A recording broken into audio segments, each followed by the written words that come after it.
Entrevistamos con esa singularidad propia de la personalidad que es al doctor Eusebio Leal Spengler, quien gozó de la amistad, de la confianza y quien compartió en muchas jornadas de trabajo con Fidel Castro Ruz. Bienvenido, doctor Leal. Muchas gracias.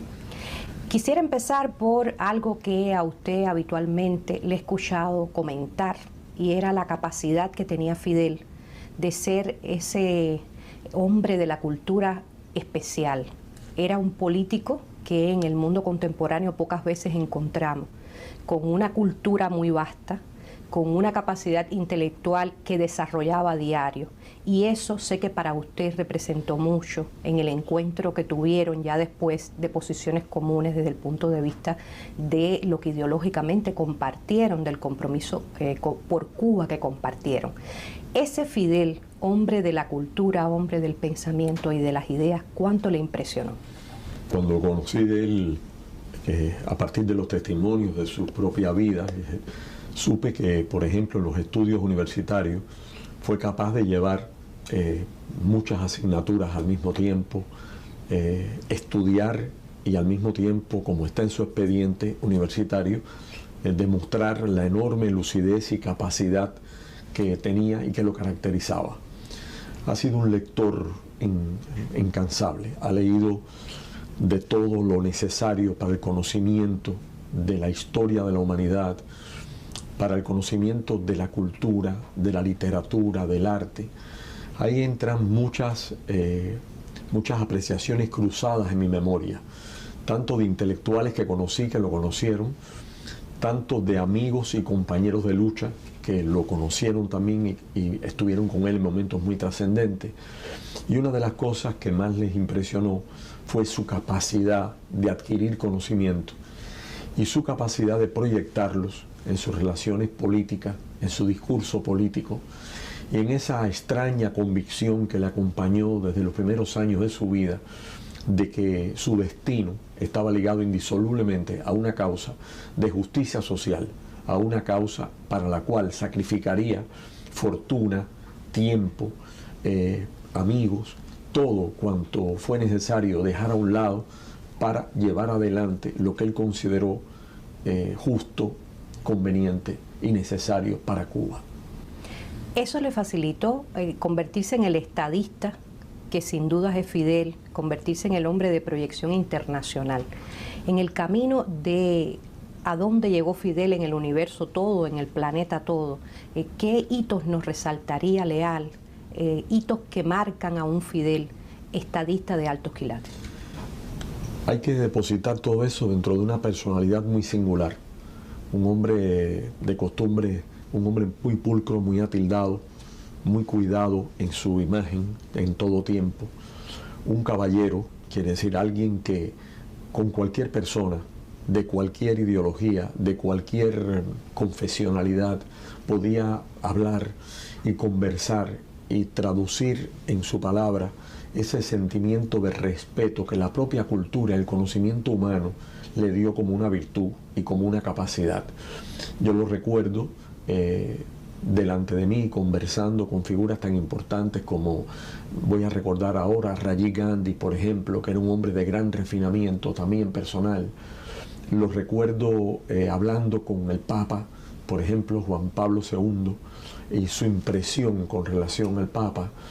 Lo recuerdo hablando a los distintos líderes latinoamericanos, líderes revolucionarios.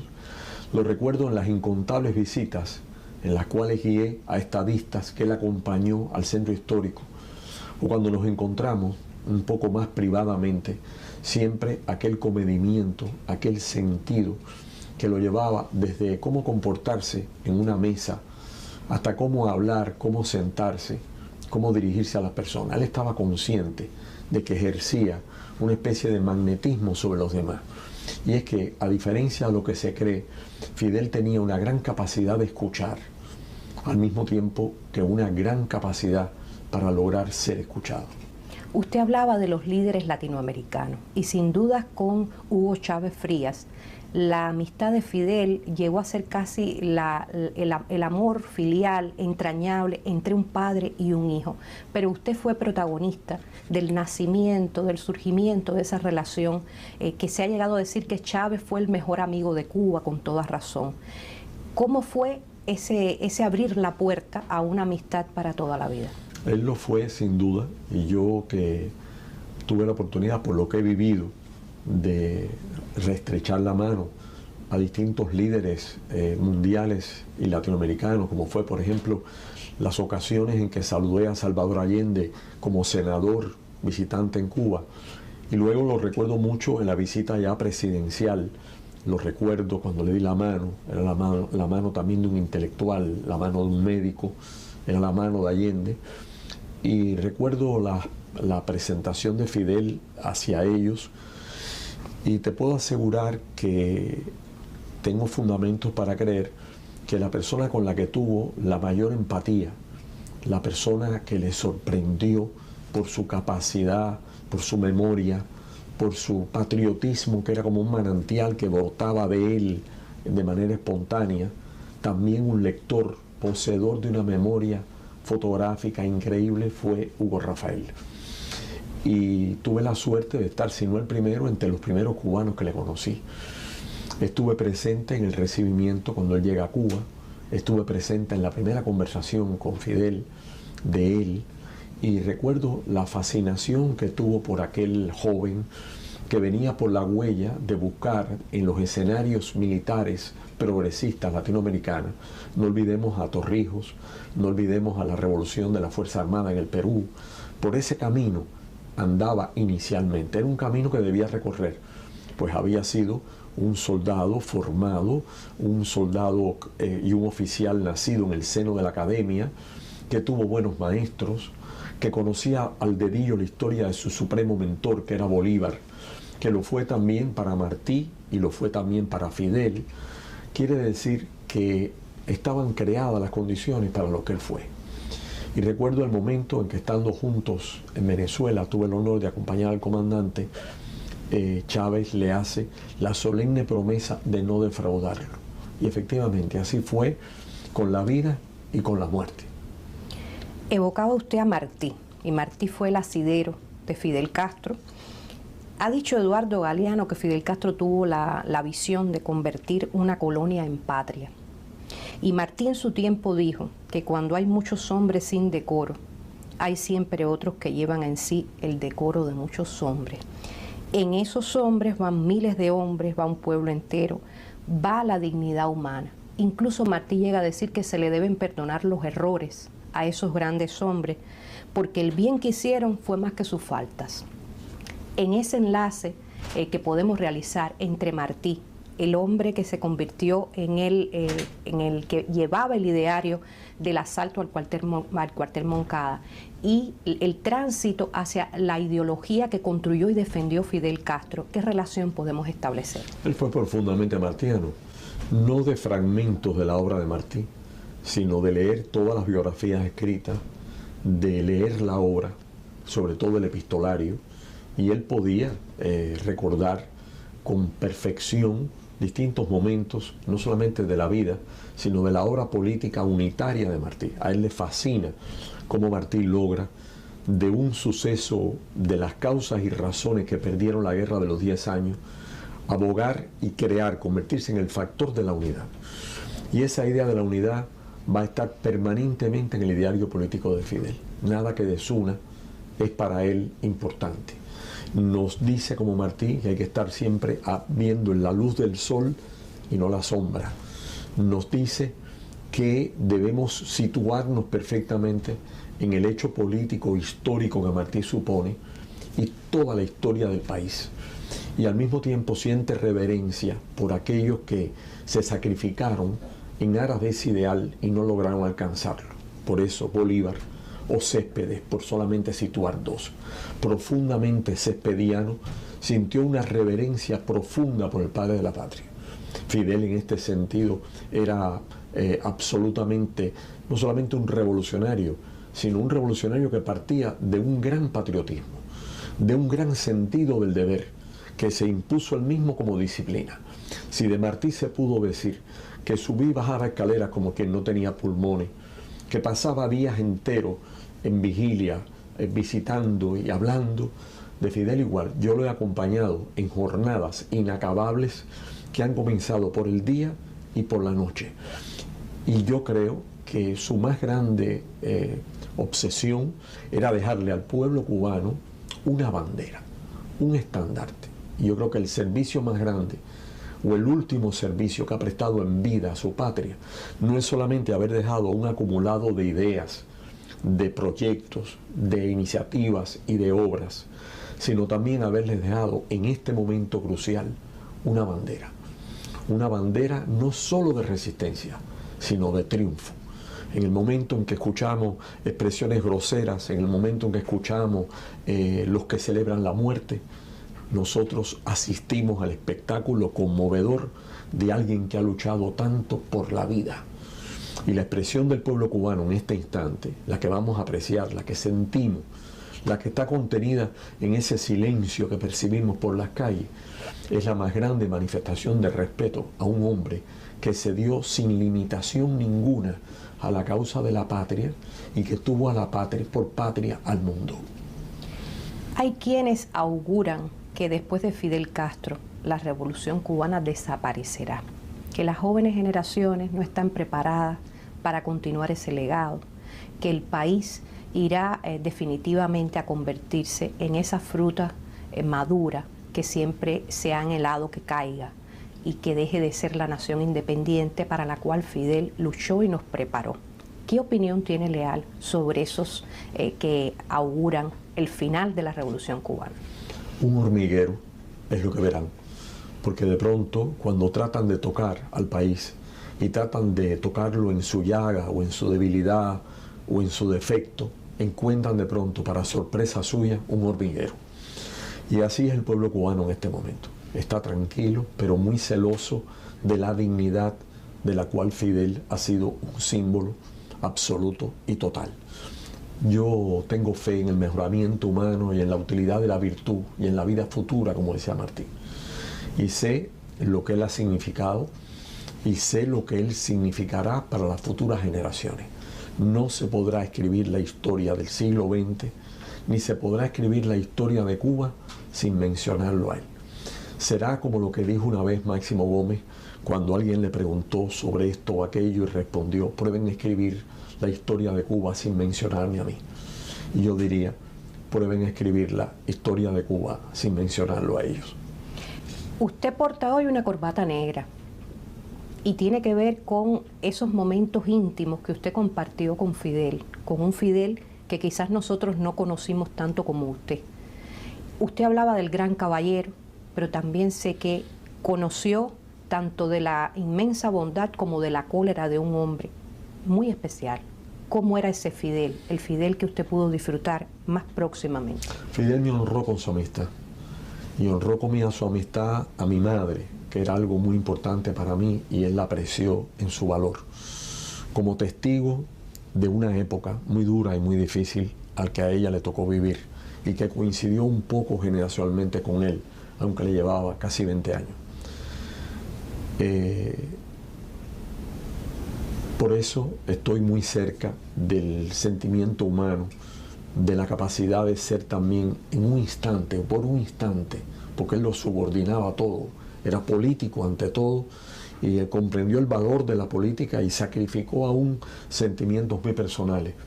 Pero yo te diría que cuando conversaba con él o le planteabas un tema propio, él inmediatamente se apartaba y atendía ese tema. Verlo colérico, molesto, era feo. En una ocasión, no tengo ningún reparo en decirlo, me vi involucrado en una situación difícil y él se acercó y me dijo: yo sé perfectamente, porque te conozco, sé tus defectos, pero no son estos, te aparto de ese tema. Y sé lo que significa su abrazo en un momento oportuno, y sé lo que significa su mano en un momento oportuno. No era cosa que se regalaba ni prodigaba. Quiere decir, él sabía ser severo, austero, ignorar la adulación que le molestaba extraordinariamente. No le gustaba que le apretasen las manos. Tenía un gran sentido de la cultura del refinamiento vanguardista. Yo tenía mi corbata que llevaba por otras razones siempre negra, y un día le dije a él, quiero pedirle algo. Inmediatamente abandonó, estábamos sentados a la mesa y me dijo, ¿de qué se trata? Y le dije, necesito una corbata negra. La mía se ha deteriorado. Levantó el dedo y mandó, y como el que estaba cerca había escuchado la conversación, bajó con las dos cajas y él me dijo, escoge una. Yo escogí la corbata y es esta. Hace 20 y tantos años la tengo puesta porque entre mis defectos está el no saber hacer el nudo de la corbata. Y esa corbata se corre el lazo y está siempre ahí. La llevo puesta hace muchos años. En algunos lugares está raída, pero lo que no está raído es el recuerdo del que me la dio. El que se la dio, le dio mucho más en nombre de la nación cubana. Tengo entendido que casi todos los bienes personales que Fidel atesoró y que tienen que ver con el patrimonio, le fueron entregados a usted, casi al inicio en un carácter confesional. Y fueron esos bienes que él le confió porque sabía que estaban en buenas manos y sabía que eran para todos los cubanos. ¿Cómo se produjo ese legado?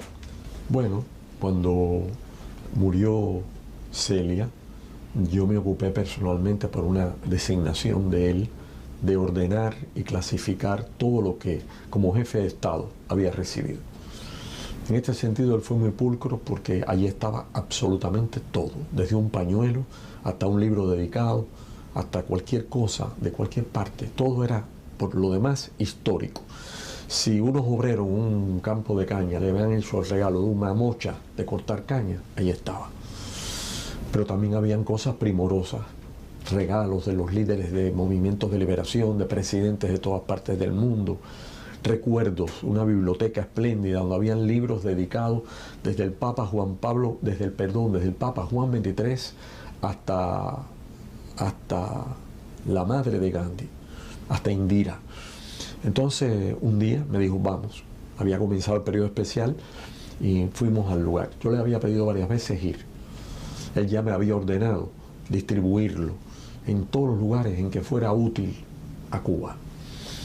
Entonces lo convencí de que era necesario que él viera. Entonces fue esa noche, observó todo lo que estaba allí, lo miró todo con detenimiento por última vez y me ordenó en presencia del secretario del Consejo de Estado, el doctor Millar, que fue como una persona que le sirvió con una lealtad y con un silencio y con una modestia ejemplar. Le ordenó a Chomi que levantara un acta. Y mientras tanto él pidió papel y lápiz y escribió dándome el legado y la responsabilidad histórica. Eso fue cuando yo le dije, démelo por escrito, pues yo adquiero una gran responsabilidad.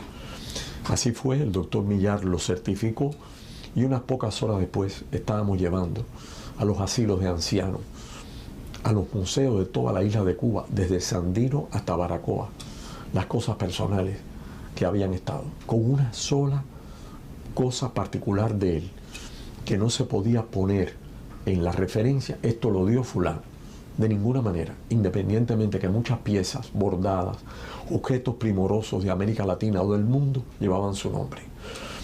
Otras cosas aprobó, por ejemplo, para los asilos de ancianos, entregar la ropa que las religiosas tuvieron que adaptar a cada uno de los ancianos, porque toda la ropa tenía obviamente una medida, porque le había sido obsequiada, incluyendo abrigos incontables. Esa fue la verdad, esa fue la historia. Y recuerdo que en una mesa redonda, ante una calumnia, fue la primera vez en que él autorizó que se dijera lo que entonces se dijo, que se reveló lo que con mucha prudencia, sentido común y silencio habíamos hecho. Sé que Fidel fue un amante de las artes y las letras y fue un defensor furibundo del patrimonio. ¿Cómo nos explicaría o cómo nos ejemplificaría Eusebio Leal esa condición de Fidel? Bueno, ahí está el Palacio de Bellas Artes, ahí está el Museo de Arte Universal. Fue su decisión personal en momentos muy difíciles,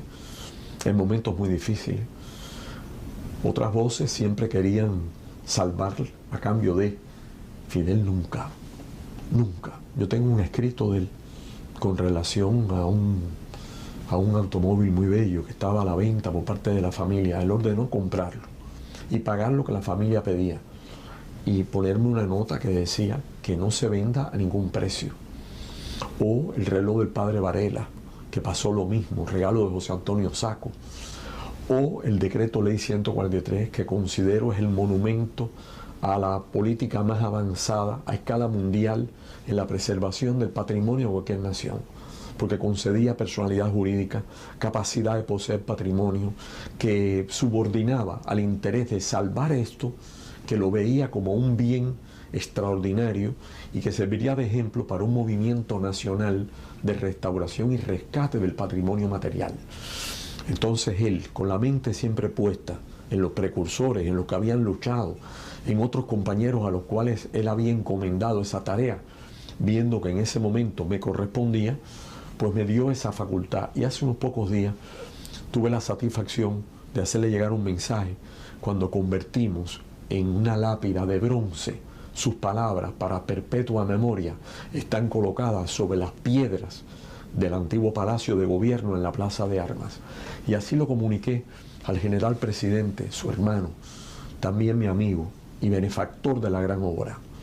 Y yo quisiera, para no seguir abundando en este tema hoy, que me resulta particularmente sensible, porque el tiempo pasa para todos y también para mí, agradecerle a él profundamente, a su memoria, a su vida, por todo lo que hizo, por la humanidad, por el pueblo cubano y, ¿por qué no?, también por mí.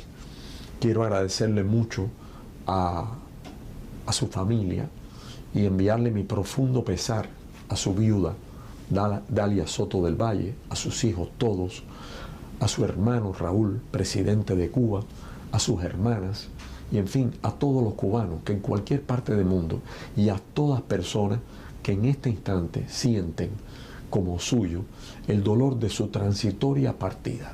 Como dijo una vez Martí, mi verso crecerá bajo la hierba y yo también creceré. Él también crecerá. Vámonos por último a los orígenes, porque siempre se hace ese viaje a la semilla que Carpentier nos enseñó. Usted ha conocido ese entorno del nacimiento de Fidel y de los primeros años de vida, que fue tan importante para determinar el hombre en que devino. Ha estado en Virán, ha tenido también la responsabilidad de que Virán se rescate al detalle, pero usted conoce Virán como nadie y conoce a la familia también. ¿Cuáles elementos resaltaría de esa educación, de esa crianza, que permitieron que Fidel fuera el hombre que fue? Las recientes publicaciones de la obra hecha por Katiuska Blanco, a mi juicio, son un aporte fundamental para el conocimiento de Fidel y de la familia en esos primeros años. He leído otros libros, pero además he tenido su testimonio directo a lo largo de muchas conversaciones, también con sus hermanos, con Ramón, con Raúl, con sus hermanas. Todas me dieron en algún momento un testimonio de lo que fueron aquellos años. Virán es toda una explicación. Él tuvo un culto particular por sus padres, como lo han tenido todos sus hermanos. Un culto particular por Lina y un culto particular por Ángel, un soldado español que vino a la guerra de Cuba levantado en las quintas españolas y que llegó al país y se enamoró del país, fue enfermo en los hospitales de campaña en la trocha de Júcaro Morón y posteriormente es embarcado de regreso con las tropas exhaustas y vencidas y enfermas. Pero apenas un año después regresa a Cuba. Regresa a Cuba y en una proeza personal y con amigos fieles logró la tierra, que se fue convirtiendo como una especie de pequeño reducto entre los grandes cañaverales de los grandes latifundios americanos. Virán, en cierta medida, era una utopía. 27 construcciones en las cuales destaca una escuela, cosa que no era común de ninguna manera en una finca particular, en una casa de familia, una escuela, un telégrafo y una distribución que permitía tener ciertas condiciones muy excepcionales para los trabajadores que allí operaban y también para los trabajadores negros haitianos que llegaban y a los cuales Fidel siempre se ha referido, y Raúl, con mucha ternura y con mucha compasión. Entonces, Virán fue el punto de regreso, también el punto de partida. Hay un momento en que la partida se hace definitiva, porque tienen que volver a enfrentar la populosa Habana. Ya no era el ambiente coloquial y familiar de Santiago de Cuba, ahora sería la Gran Habana, la urbe donde estaba la única institución de alta docencia en Cuba, la universidad. Y ahí llegaron los hermanos, y ahí llegó él con el más pequeño, con Raúl, y ahí comienza el gran debate. Muchas de las cosas aprendidas en Virán, disciplina, amor a la tierra, amor a la montaña. Fidel narra su aventura subiendo a los montes, esos pinares que siempre recuerda en Mayarí, recuerda con mucha ternura a la vida campesina, la caballería, los perros, su perro. Y todo eso le dio un sentido muy humano y muy particular. Me refrenda la idea de que el hombre, el ser humano, se forja en el seno de una familia y a partir de ciertas virtudes fundamentales, como son espíritu de trabajo, honradez, compasión hacia los demás, sentido de la justicia. Sobre esa base se levantan luego las virtudes políticas, y eso en ellos fue el mayor ejemplo.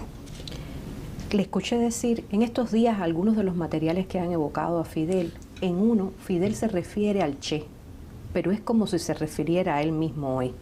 Y decía, hay personas que da trabajo resignarse a la idea de su muerte. ¿Qué le diría al pueblo cubano que le da trabajo resignarse a la idea de la muerte de Fidel? Él tenía su propia medicina reservada. Así nos lo expresó en su última comparecencia en el Congreso del partido. Pero además era profundamente martiano. Y Martí dijo, la muerte no es verdad cuando se ha cumplido bien la obra de la vida. Ahí está la clave.